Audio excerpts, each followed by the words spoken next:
And now we have Coach Simmons with us. And, Coach, congratulations on the victory today. Back-to-back weeks that the offense gets the football first, and very productive. We saw Blake Delacruz with a rushing touchdown, and then we saw Blake Delacruz with a receiving touchdown from Cole Keelan today. Good start, obviously fast start, big part of it today. Yeah, I tell you what, we're kind of getting used to having the ball first and going down and scoring, but that first offensive unit continues to be just efficient is the word. I mean, nothing's wasted, and really, really good job. Great job getting off to a fast start. And, we really wanted to play our second quarterback today quite a bit, and you can't do that unless you get off to a fast start and separate. And so it was great to see the separation right there early. And you mentioned Kyler Finney, and Coach, he played there late in the second quarter, came in, threw a touchdown pass. He ran for 2 touchdowns in the game, and getting him those snaps today. Talk about his performance today.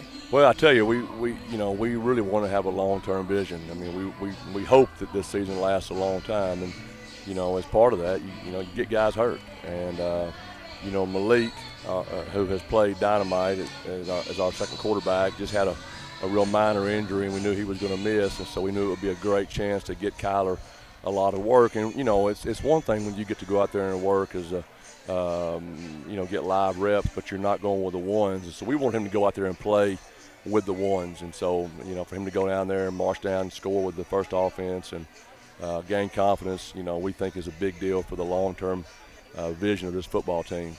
62 points, obviously, that's a lot of points. I want to talk about defense, though. Another shutout for your defense. You get 2 takeaways, and both of the takeaways went directly for points. Ty Duggar's pick 6, an 83-yarder. That was a huge play early in the game. And then Kyle Henry with an exclamation point there late.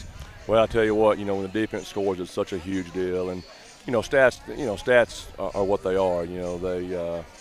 I tell you what, if you're going to talk about stats, a pretty neat stat is I guess our defense scored more points today than our opponents have this season. Yeah.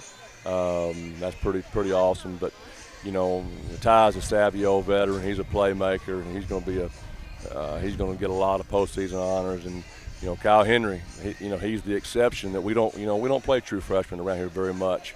And to see him play and play well, that young man's going to be a major stud around here. And exciting to see him get in the end zone. And I tell you what, you can tell a lot about the fabric of our team when you see our old veterans celebrate, with the young guys, and you get a freshman in the end zone, and our old guys are just, they celebrate and they're proud of them. And that tells you a lot about what our leadership is like around here. Really, really impressive. One of the stats that really stands out to me is the 8 passing yards. That's all that was allowed today in total offense for Northwestern Oklahoma State. They ran 42 plays, and your team only gave up 32 total yards today.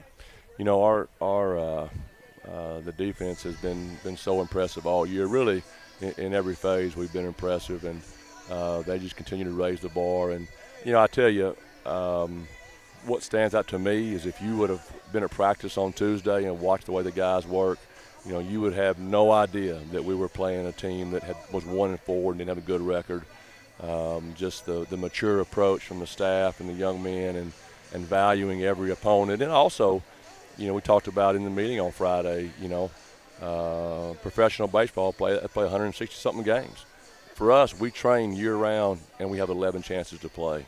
So just valuing every chance you have and going out there and playing like it might be your last one, that's how we want to do everything, and our guys have really embraced that, and boy, I'm proud of them. The importance, I heard you talking down on the field at halftime on our broadcast about finishing the game 2 weeks ago here at home, able to do that as well. You had a 35-0 lead at halftime, and your team went out there in the second half. Obviously, you get to play a lot of players there in the second half, and there was no letdown. Yeah, I'm a giant believer that you get better or you get worse all the time. It's just hard to stay the same, and it's really tempting when you have a commanding lead to let things get sloppy, to lose focus, to lose a sense of urgency. And, boy, I hate that, and we don't want to do that. And, I really ask our old guys, I say, hey, stay locked in.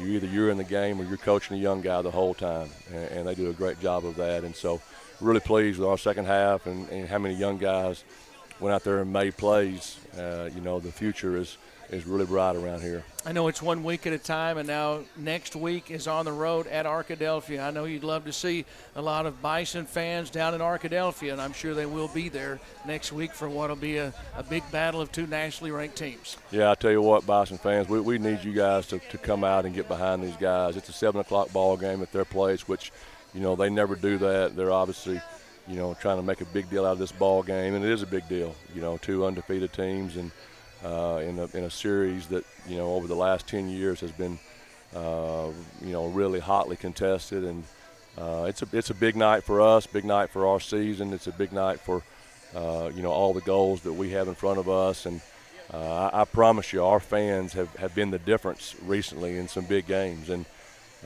if you're a Bison fan and you can get there, we need you. We need you big time Saturday night. It's going down. All right. Paul Simmons, congratulations. Your team 6-0 on the season, and we'll see you next week. Thank you, Billy. Go Bisons. All right, Paul Simmons joining us here on the postgame.